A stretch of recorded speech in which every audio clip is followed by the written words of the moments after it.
ਸਤਿ ਸ਼੍ਰੀ ਅਕਾਲ। ਸਾਹਿਤਕ ਸੱਥ ਚੈਨਲ 'ਤੇ ਆਪ ਜੀ ਦਾ ਸਵਾਗਤ। ਮੈਂ ਹਾਂ ਹਰਮੀਤ ਕੌਰ।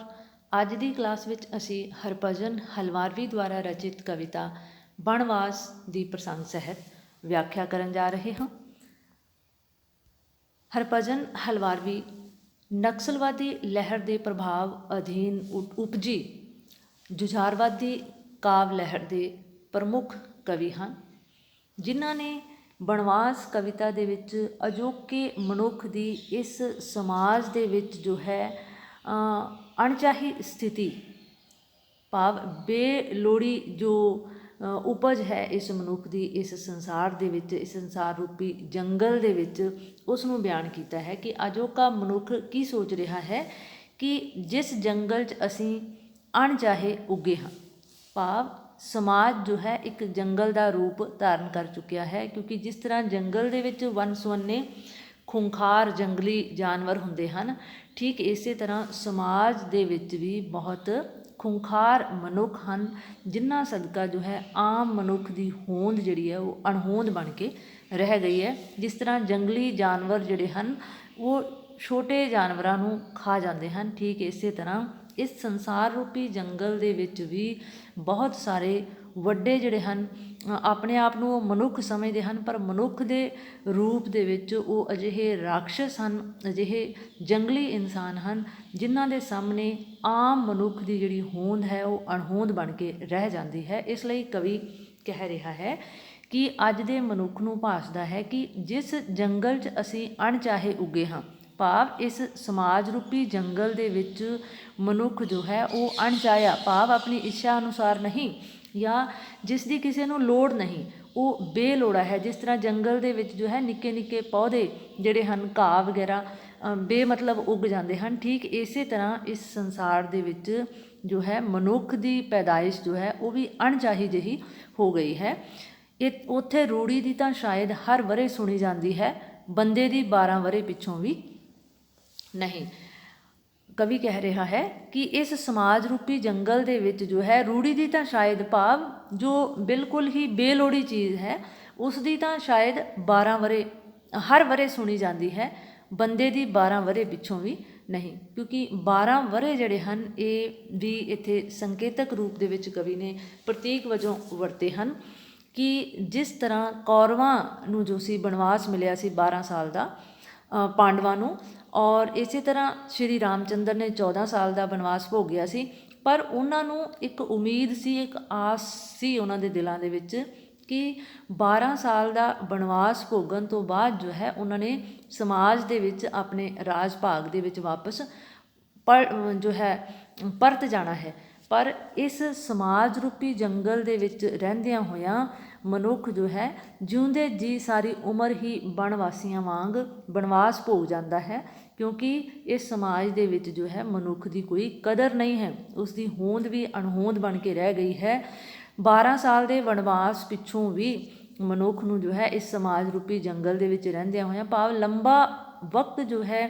ਇਹਨਾਂ ਨਾ ਖੁਸ਼ਗਵਾਰ ਪਰਿਸਥਿਤੀਆਂ ਦੇ ਵਿੱਚ ਵਿਚਰਦਿਆਂ ਹੋਇਆਂ ਵੀ ਮਨੁੱਖ ਦੇ ਦਿਲ ਦੇ ਵਿੱਚ ਕੋਈ ਆਸ ਨਹੀਂ ਹੈ ਕਿ ਉਸ ਦਾ ਭਵਿੱਖ ਜੋ ਹੈ ਉਹ ਸੁਨਹਿਰੀ ਹੋਵੇਗਾ, ਭਾਵ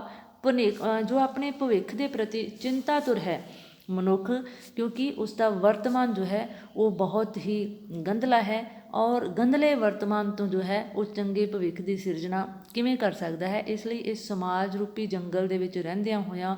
ਆਮ ਮਨੁੱਖ ਜੋ ਹੈ ਉਹ ਆਪਣੇ ਆਪ ਨੂੰ ਬਿਲਕੁਲ ਅਣਚਾਹਿਆ ਜਾਂ ਬੇਲੋੜਾ ਮਹਿਸੂਸ ਕਰਦਾ ਹੈ, ਜਿਸ ਦੀ 12 ਵਰ੍ਹੇ ਪਿੱਛੋਂ ਵੀ, ਭਾਵ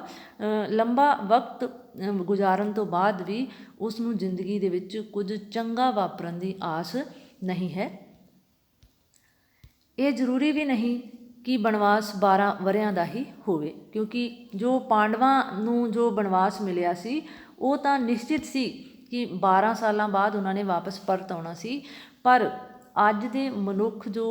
ਇਸ ਸੰਸਾਰ ਦੇ ਵਿੱਚ ਰਹਿੰਦਿਆਂ ਹੋਇਆਂ ਜਿਨ੍ਹਾਂ ਨਾ ਖੁਸ਼ਗਵਾਰ ਪਰਿਸਥਿਤੀਆਂ ਦੇ ਵਿੱਚ ਜਿਉ ਰਿਹਾ ਹੈ, ਅੱਜ ਦੇ ਮਨੁੱਖ ਨੂੰ ਇਹ ਵੀ ਆਸ ਨਹੀਂ ਹੈ ਕਿ ਇਹ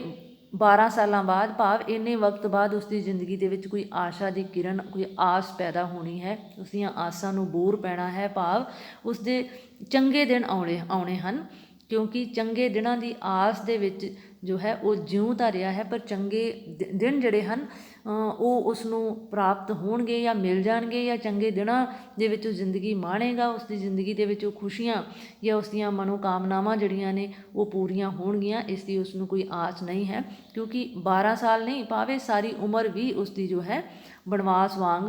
ਹੋ ਸਕਦੀ ਹੈ। ਕਿਉਂਕਿ ਇਹ ਵੀ ਜ਼ਰੂਰੀ ਨਹੀਂ ਕਿ ਬਨਵਾਸ 12 ਵਰ੍ਹਿਆਂ ਦਾ ਹੀ ਹੋਵੇ, ਕਿਉਂਕਿ ਪੁਰਾਤਨ ਕਾਲ ਦੇ ਵਿੱਚ ਜੋ ਮਿਥਿਹਾਸਕ ਪਾਤਰ ਹਨ ਪਾਂਡਵ, ਉਹਨਾਂ ਨੂੰ ਤਾਂ 12 ਸਾਲ ਬਾਅਦ ਆਪਣੀ ਜ਼ਿੰਦਗੀ ਦੇ ਵਿੱਚ ਕੁਝ ਚੰਗਾ ਵਾਪਰਨ ਦੀ ਉਮੀਦ ਸੀ, ਪਰ ਅਜੋਕੇ ਮਨੁੱਖ ਨੂੰ ਜੋ ਹੈ 12 ਸਾਲ ਹੀ ਨਹੀਂ ਭਾਵ ਪਤਾ ਨਹੀਂ ਕਿੰਨਾ ਕੁ ਲੰਮਾ ਸਮਾਂ ਜੋ ਹੈ ਇਸ ਸੰਸਾਰ ਦੇ ਵਿੱਚ ਇਸ ਤਰ੍ਹਾਂ ਹੀ ਜੋ ਗੁਜ਼ਾਰਨਾ ਪਵੇ। ਘੁੱਗ ਵਸਦੇ ਸ਼ਹਿਰ ਵਿੱਚ ਸਾਰੀ ਉਮਰ ਹੀ ਬਨਵਾਸ ਜਿਹੀ ਹੋ ਸਕਦੀ ਹੈ, ਭਾਵ ਇਹ ਘੁੱਗ ਵਸਦਾ। ਇੱਥੇ ਸਮਝਣ ਵਾਲੀ ਗੱਲ ਹੈ ਕਿ ਸ਼ਹਿਰ ਦੇ ਵਿੱਚ ਜੋ ਹੈ ਜਨਤਾ ਬਹੁਤ ਜ਼ਿਆਦਾ ਹੈ, ਘੁੱਗ ਵਸ ਰਿਹਾ ਹੈ, ਭਾਵ ਲੋਕਾਂ ਦੀ ਭਰਮਾਰ ਹੈ, ਪਰ ਇਹਨਾਂ ਸਾਰੇ ਲੋਕਾਂ ਦੀ ਭੀੜ ਦੇ ਵਿੱਚੋਂ ਜੋ ਮਨੁੱਖ ਹੈ ਉਸ ਨੂੰ ਕੋਈ ਆਪਣਾ ਨਜ਼ਰ ਨਹੀਂ ਆ ਰਿਹਾ, ਜਿਸ ਦੇ ਨਾਲ ਆਪਣੇ ਮਨ ਦੀ ਗੱਲ ਉਹ ਸਾਂਝੀ ਕਰ ਸਕੇ, ਆਪਣੇ ਦਿਲ ਦੇ ਭਾਵ ਸਾਂਝੇ ਕਰ ਸਕੇ। ਇਸ ਲਈ ਘੁੱਗ ਵਸਦੇ ਸ਼ਹਿਰ ਵਿੱਚ ਸਾਰੀ ਉਮਰ ਹੀ ਬਨਵਾਸ ਜਿਹੀ ਹੋ ਸਕਦੀ ਹੈ। ਇਸ ਸੰਸਾਰ ਰੂਪੀ ਜੰਗਲ ਦੇ ਵਿੱਚ ਜੋ ਘੁੱਗ ਵਸ ਰਿਹਾ ਹੈ, ਜਿਹਦੇ ਵਿੱਚ ਮਨੁੱਖਾਂ ਦੀ ਜੋ ਆਦਮੀਆਂ ਦੀ ਭੀੜ ਤਾਂ ਹੈ, ਪਰ ਉਹਦੇ ਵਿੱਚ ਮਨੁੱਖਾਂ ਦੀ ਘਾਟ ਹੈ। ਹੋ ਸਕਦਾ ਹੈ ਸਾਰੀ ਉਮਰ ਹੀ ਇਸ ਸਮਾਜ ਦੇ ਵਿੱਚ ਰਹਿੰਦਿਆਂ ਹੋਇਆਂ ਮਨੁੱਖ ਨੂੰ ਬਨਵਾਸ ਜਿਹੀ ਬਿਤਾਉਣੀ ਪੈ ਜਾਵੇ। ਕਿਉਂਕਿ ਬਨਵਾਸ ਜੋ ਸੀ ਉਸ ਦੌਰਾਨ ਮਨੁੱਖ ਨੂੰ ਜੋ ਹੈ ਬਹੁਤ ਵੱਡਾ ਸੰਘਰਸ਼ ਕਰਨਾ ਪਿਆ ਸੀ, ਪਾਂਡਵਾਂ ਨੂੰ ਜਾਂ ਰਾਮਚੰਦਰ ਔਰ ਲਕਸ਼ਮਣ ਸੀਤਾ ਜੀ ਨੂੰ ਕਹਿ ਸਕਦੇ ਹਾਂ, ਕਿਉਂਕਿ ਉਹਨਾਂ ਨੇ ਸਾਰੀ ਉਮਰ ਜੋ ਇੱਕ ਆਮ ਮਨੁੱਖ ਵਰਗੀ ਜ਼ਿੰਦਗੀ ਨਹੀਂ ਸੀ ਜੀ ਸਕਣੀ, ਸਾਰੀ ਉਮਰ ਨਹੀਂ ਭਾਵ 12 ਸਾਲ ਜਾਂ 14 ਸਾਲ ਜੋ ਉਹਨਾਂ ਨੂੰ ਨਿਸ਼ਚਿਤ ਸਮਾਂ ਮਿਲਿਆ ਸੀ, ਪਰ ਅੱਜ ਦਾ ਮਨੁੱਖ ਜੋ ਹੈ ਉਸਨੂੰ ਸਾਰੀ ਉਮਰ ਹੀ ਆਪਣੀ ਮਨਮਰਜ਼ੀ ਦੀ ਜ਼ਿੰਦਗੀ ਜਿਉਣ ਦੀ ਆਸ ਨਹੀਂ ਨਜ਼ਰ ਆ ਰਹੀ। ਫਿਰ ਕਵੀ ਕਹਿ ਰਿਹਾ ਹੈ ਕਿ ਇਸ ਬਨਵਾਸ ਤੋਂ ਪਰਤ ਕੇ ਕਿੱਥੇ ਜਾਵਾਂਗੇ, ਸਾਨੂੰ ਕਿਹੜਾ ਕੋਈ ਅਯੁੱਧਿਆ ਉਡੀਕਦੀ ਹੈ। ਕਿਉਂਕਿ ਸ਼੍ਰੀ ਰਾਮਚੰਦਰ ਜੋ ਸਨ ਉਹਨਾਂ ਨੂੰ ਤਾਂ ਇਹ ਉਮੀਦ ਦੀ ਕਿਰਨ ਸੀ ਕਿ 14 ਸਾਲਾਂ ਦੇ ਬਨਵਾਸ ਤੋਂ ਬਾਅਦ ਜੋ ਹੈ ਉਹਨਾਂ ਨੇ ਅਯੁੱਧਿਆ ਨਗਰੀ ਦੇ ਵਿੱਚ ਵਾਪਸ ਪਰਤ ਜਾਣਾ ਹੈ ਅਤੇ ਉੱਥੇ ਉਹਨਾਂ ਨੂੰ ਰਾਜ ਗੱਦੀ ਦੀ ਪ੍ਰਾਪਤੀ ਹੋਣੀ ਹੈ, ਰਾਜ ਸਿੰਘਾਸਨ ਸੰਭਾਲਣਾ ਹੈ। ਪਰ ਅੱਜ ਦੇ ਮਨੁੱਖ ਨੂੰ ਜੋ ਹੈ ਕੋਈ ਉਮੀਦ ਹੀ ਨਹੀਂ ਹੈ, ਭਾਵ ਉਹ ਨਾ ਉਮੀਦਾ ਹੋ ਚੁੱਕਿਆ ਹੈ, ਭਵਿੱਖ ਦੇ ਵਿੱਚ ਕੁਝ ਚੰਗਾ ਵਾਪਰਨ ਦੀ ਉਸ ਦੇ ਨੂੰ ਕੋਈ ਆਸ ਹੀ ਨਹੀਂ ਰਹਿ ਗਈ। ਇਸ ਲਈ ਇੱਕ ਕਵੀ ਕਹਿ ਰਿਹਾ ਕਿ ਇਸ ਬਨਵਾਸ ਤੋਂ ਪਰਤ ਕੇ ਕਿੱਥੇ ਜਾਵਾਂਗੇ, ਕਿਉਂਕਿ ਕਵੀ ਨੂੰ ਜੋ ਨਜ਼ਰ ਆ ਰਿਹਾ ਹੈ ਅੱਜ ਦੇ ਮਨੁੱਖ ਦਾ ਭਵਿੱਖ, ਕਿ ਉਸਨੇ ਇਸ ਸਮਾਜ ਰੂਪੀ ਬਨਵਾਸ ਤੋਂ ਪਰਤ ਕੇ ਜਾਣਾ ਵੀ ਤਾਂ ਕਿੱਥੇ ਹੈ, ਰਹਿਣਾ ਹੀ ਉਸਨੂੰ ਇੱਥੇ ਪੈਣਾ ਹੈ। ਉਹਨੂੰ ਕਿਹੜਾ ਕੋਈ ਅਯੁੱਧਿਆ ਉਡੀਕਦੀ ਹੈ, ਭਾਵ ਕੋਈ ਚੰਗੇ ਦਿਨਾਂ ਦੀ ਉਸਨੂੰ ਕੋਈ ਆਸ ਨਹੀਂ ਹੈ। ਅਤੇ ਬਨਵਾਸ ਕਿਹੜਾ ਅਯੁੱਧਿਆ ਤੋਂ ਬਾਹਰ ਹੈ, ਕਿਉਂਕਿ ਰਾਮਚੰਦਰ ਨੂੰ ਜੋ ਬਨਵਾਸ ਸੀ ਉਹ ਅਯੁੱਧਿਆ ਤੋਂ ਬਾਹਰ ਵਣਾਂ ਦੇ ਵਿੱਚ ਜਾ ਕੇ ਭੋਗਣਾ ਪਿਆ ਸੀ, ਪਰ ਅਜੋਕਾ ਮਨੁੱਖ ਜੋ ਹੈ ਉਹ ਇਸ ਸਮਾਜ ਰੂਪ ਦੇ ਵਿੱਚ ਹੀ ਬਨਵਾਸ ਭੋਗ ਰਿਹਾ ਹੈ। ਬਨਵਾਸ ਕਿਹੜਾ ਅਯੁੱਧਿਆ ਤੋਂ ਬਾਹਰ ਹੈ, ਕਿਉਂਕਿ ਅੱਜ ਦਾ ਮਨੁੱਖ ਜੋ ਹੈ ਇਸ ਸੰਸਾਰ ਰੂਪੀ ਜੰਗਲ ਦੇ ਵਿੱਚ ਹੀ ਬਨਵਾਸੀਆਂ ਵਾਲੀ ਜ਼ਿੰਦਗੀ ਭੋਗ ਰਿਹਾ ਹੈ। ਬਸ ਸ਼ਹਿਰ ਦਾ ਸ਼ਹਿਰ ਜੰਗਲ ਬਣ ਗਿਆ ਹੈ, ਕਿਉਂਕਿ ਸਮੁੱਚਾ ਸ਼ਹਿਰ ਜੋ ਹੈ ਇਹੀ ਜੰਗਲ ਦਾ ਰੂਪ ਅਖਤਿਆਰ ਕਰ ਗਿਆ ਹੈ। ਕਿਉਂਕਿ ਸਮਾਜ ਦੇ ਵਿੱਚ ਰਹਿੰਦਿਆਂ ਹੋਇਆਂ ਮਨੁੱਖ ਨੂੰ ਕੋਈ ਆਪਣਾ ਨਜ਼ਰ ਨਹੀਂ ਆ ਰਿਹਾ, ਕਿਉਂਕਿ ਮਨੁੱਖ ਜੋ ਹੈ ਇੰਨਾ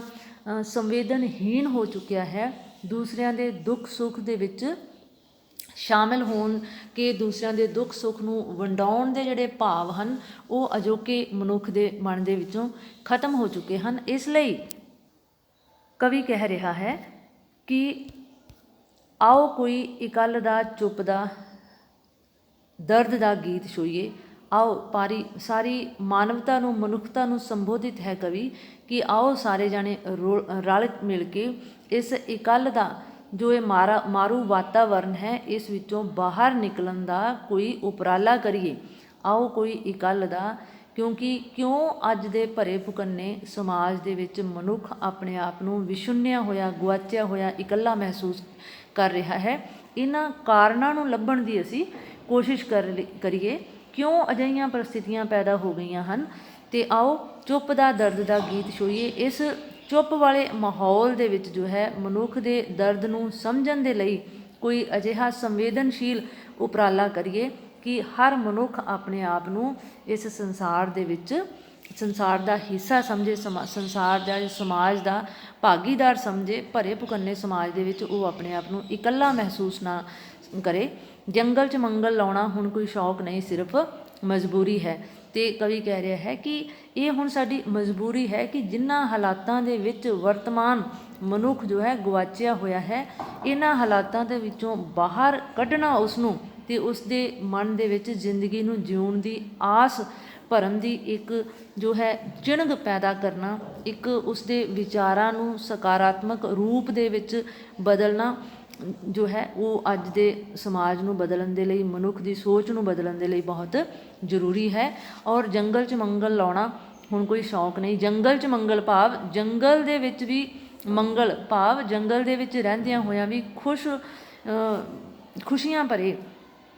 ਵਕਤ ਨੂੰ ਗੁਜ਼ਾਰਨਾ, ਭਾਵ ਖੁਸ਼ੀ ਦੇ ਨਾਲ ਉਸ ਵਕਤ ਨੂੰ, ਉਸ ਮਾਹੌਲ ਨੂੰ ਮਾਣਨਾ ਜੋ ਹੈ ਹੁਣ ਕੋਈ ਸ਼ੌਕ ਨਹੀਂ। ਕਿਉਂਕਿ ਅੱਜ ਦੇ ਮਨੁੱਖ ਦੇ ਵਿੱਚੋਂ ਜਿਉਣ ਦੇ ਭਾਵ ਹੀ ਪੈਦਾ